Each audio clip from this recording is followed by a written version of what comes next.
So what's up guys, welcome back to another brand new video, and today we are back in clinic time. So we are now doing another disease which is called typhoid. And so why it is said that one should eat food from the food vendors.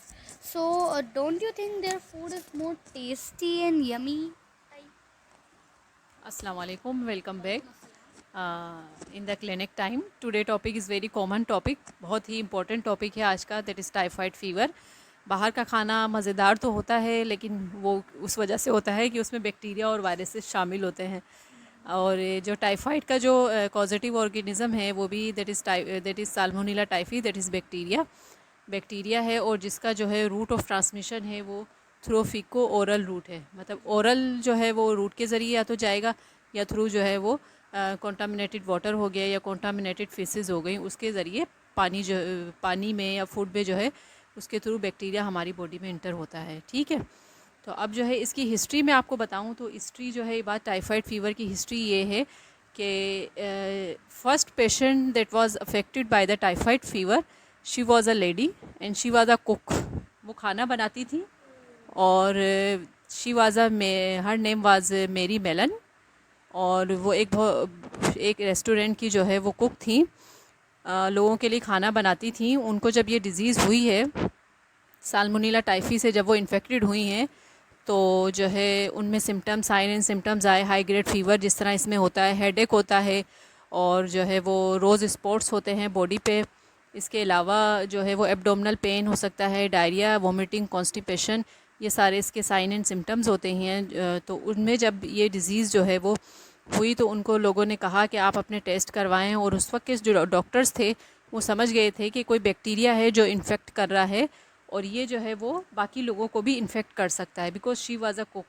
वो खाना बनाती थी, और इसका जो root of transmission है that is also food. तो अब जो है जब उनके टेस्ट किए गए तो उसमें पता चला कि वो जो है salmonella that was present, but she was not accepting, वो एक्सेप्ट करने के लिए तैयार नहीं थी।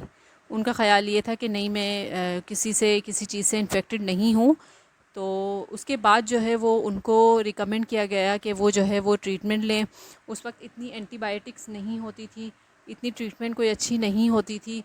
वो जो बैक्टीरिया होता है टाइफाइड का, वो बॉडी में स्प्रेड होता है, बहुत जल्दी स्प्रेड होता है। अगर एट अ टाइम हम एंटीबायोटिक्स ना दें, अगर ट्रीटमेंट ना करें, तो ये हमारे पूरे जो जीआईटी सिस्टम है उसको बहुत बुरी तरह अफेक्ट करता है, जिसमें इंटेस्टाइनल ट्रैक्ट हो गया, गॉल ब्लैडर हो गया, और इसके अलावा जो है वो इलियम है, जो इंटेस्टाइन के पार्ट्स होते हैं, उनको बहुत बुरी तरह अफेक्ट करता है।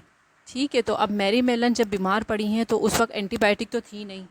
ठीक है, तो उस वक्त उनको सर्जरी रिकमेंड की गई थी कि आप जो है वो गॉल ब्लैडर, जो हमारा एक ऑर्गन होता है जीआईटी का, कि आप उसकी जो है सर्जरी करवा लें, उसको रिमूव करवा लें, क्योंकि ये ऑर्गेनिज़म जो है साल्मोनेला टाइफी, ये जो है गॉल ब्लैडर में ग्रो करता है, बहुत जल्दी ग्रो करता है, और उसको पूरा डैमेज कर देता है। ठीक है, तो उनको ये रिकमेंड किया गया कि आप सर्जरी करवा लें, but she was not willing, वो राज़ी नहीं हुई। उन्होंने जो है वो डिज़ीज़ के साथ खूब फाइट आउट किया, और एट द एंड जो है वो शी वाज़ पैरालाइज, वो पैरालाइज हो गई। मतलब वो जो ऑर्गेनिज़म था वो उनके ब्रेन तक पहुंच गया, और जो है उसी में ही उनकी पैरालाइज होने के बाद डेथ हो गई। और उन्होंने कितने लोगों को इन्फेक्ट किया, उनके नंबर हैं 322, 322 लोगों को उन्होंने इन्फेक्ट किया, उनमें से 5 लोगों की डेथ हो गई। जब उनके पोस्टमार्टम किया गया उस पेशेंट का, फर्स्ट पेशेंट का, तो उनकी जो है गॉल ब्लैडर में बहुत ज़्यादा ये ऑर्गेनिज़म पाया गया। ठीक है, और बाकी जो है वो जितने इन्फेक्टेड हुए उनके टेस्ट किए गए, और उसके बाद जो है वो एंटीबायोटिक इजाद में आई, जो अब दी जाती हैं 10 to 14 डेज़ टाइफाइड को ट्रीट करने के लिए। और अब जो है बहुत अच्छी रेडिकेशन है। तो वो पेशेंट जो है वो 18th सेंचुरी की जो है वो फ़र्स्ट पेशेंट थी हमारी, मेरी मेलन, और उसके बाद उनका नाम भी जो है वो टाइफाइड मेरी के नाम से मशहूर है। जी, she was a first patient of the typhoid, और 19th सेंचुरी में उनकी डेथ हुई। उसके बाद जो है वो रिसर्च हुई, एंटीबायोटिक ईजाद हुई, 10 to 14 डेज़ हम जो है वो इसकी ट्रीटमेंट देते हैं। अगर जो है इसको सही ट्रीटमेंट ना मिले तो कॉम्प्लिकेशन में इसकी जो है वो पूरा इंटेस्टाइन अफेक्टेड होता है, उसमें सर्जरी की जाती है। ठीक है, तो ये पूरी हिस्ट्री है टाइफाइड की। और मैंने आपको बताया फ़ीको ओरल रूट है, तो बाहर का खाना तो बिल्कुल हमें नहीं खाना चाहिए।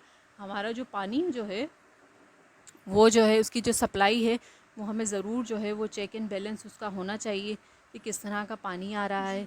ठीक है, अगर जो है वो हमारे जो है वो पानी बॉयल करे तो वो ज़्यादा सही है। और बॉइलिंग टाइम भी हमारा 15 to 20 मिनट्स होना चाहिए at the high flame, that is 100 degree centigrade. ठीक है, तो ये सारी चीज़ों का ख्याल रखना बहुत ज़रूरी है। Thank you. तो जैसे so moving to the next question, what are the common इसके कॉमन साइंस क्या है इस डिजीज़ के? कॉमन साइन इन सिम्टम्स जो हैं, मतलब जो बॉडी में जो इसकी जो है वो क्या कहते हैं सिम्टम्स आ रहे होते हैं, उसमें सबसे पहले तो हाई ग्रेड फीवर होता है। ठीक है, आम फीवर नहीं होता, 99 100 नहीं होता, 100 से अबव फीवर चल रहा होता है। 100 डिग्री सेंटीग्रेड से ज़्यादा ही फीवर होता है। और इस फीवर का भी एक स्पेसिफिक नेम है, that is step ladder pattern. Step ladder pattern मतलब जो है वो आप समझ गए होंगे कि जिस तरह हम सीढ़ियों से उतरते हैं स्टेप वाइज, तो इसका स्टेप वाइज जो है वो पैटर्न होता है। लेडर जो है वो स्टेप लेडर पैटर्न होता है इसका। और इसका जो फीवर होता है वो इंटरमिटेंट होता है, एक कंटिन्यूस फीवर होता है, एक इंटरमिटेंट होता है। इसका फीवर जो होता है वो इंटरमिटेंट होता है, मतलब कुछ दिन कुछ जो है वो टाइम के लिए हाई ग्रेड फीवर होता है। फिर उसके बाद जो है वो एंटीपायरेटिक्स या पेनाडोल वगैरह लेने के बाद, पैरासीटामोल लेने के बाद वो फीवर कम हो जाता है। फिर जो है वो स्टेप्स हाई ग्रेड स्टेप्स पे जाता है, हाई ग्रेड हो जाता है, फिर कम होता है। मतलब ये जो है वो इसका पैटर्न होता है, स्टेप लेडर पैटर्न। ठीक है, हाई ग्रेड फीवर इसका मोस्ट कॉमन सिम्टम है। हेडेक है।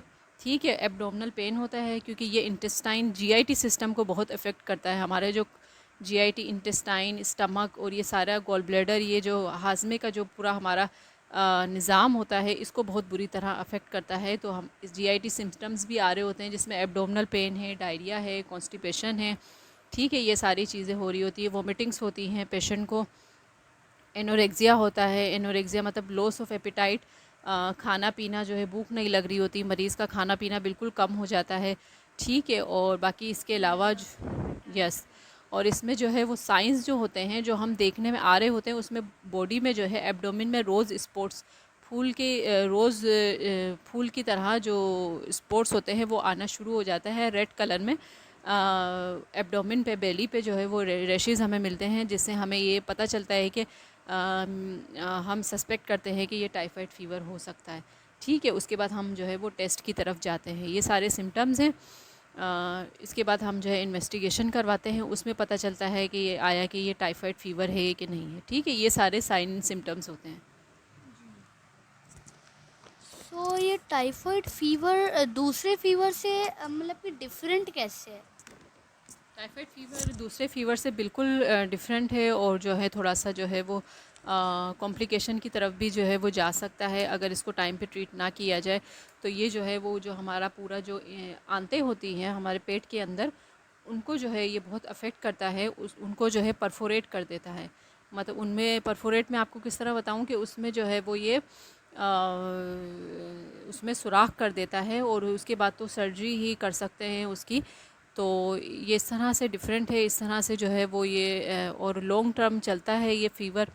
देखा जाए अगर मलेरिया को हम ले लें, तो मलेरिया को जो है वो अगर टाइम पे हम ट्रीट कर दें तो उसका फ़ीवर जो है वो 4 to 5 डेज़ में सेटल हो जाता है। लेकिन टाइफाइड का फ़ीवर जो है वो अपने टाइम पे ही जाता है, चाहे हम एंटीबायोटिक ले रहे हैं एरेडिकेशन के लिए, लेकिन जो है इसका जो टाइम्स होता है वो 2 वीक्स का होता है। 2 वीक्स तक जो है वो इंटरमिटेंट फ़ीवर चल रहा होता है, और इसके बाद जो है वो लो स्टेप लेडर पैटर्न में जाता है।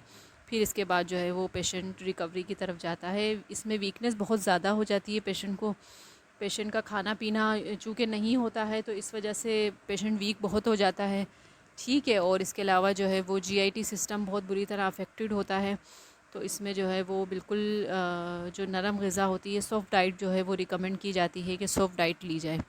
ठीक है, इस तरह से ये फ़ीवर जो है वो दूसरे फ़ीवर से जो है वो डिफरेंट है, क्योंकि इसका जो है वो टाइम पीरियड जो रिकवरी का है वो 10 to 15 डेज़ है। ठीक है।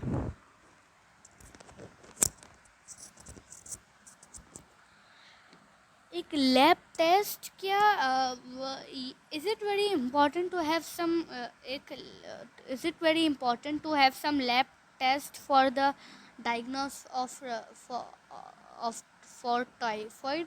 यस, बिल्कुल लैब टेस्ट इसमें किए जाते हैं। सबसे पहले तो इसमें जो है वो टाइफाइड की एंटीबॉडीज़ पहले की जाती थी, जिसमें पता लगाया जाता था कि जो है वो आया इन्फेक्शन बॉडी में हो गया है, तो उसके रिज़ल्ट में हमारा जो इम्यून सिस्टम है वो एंटीबॉडीज़ प्रोड्यूस करता है।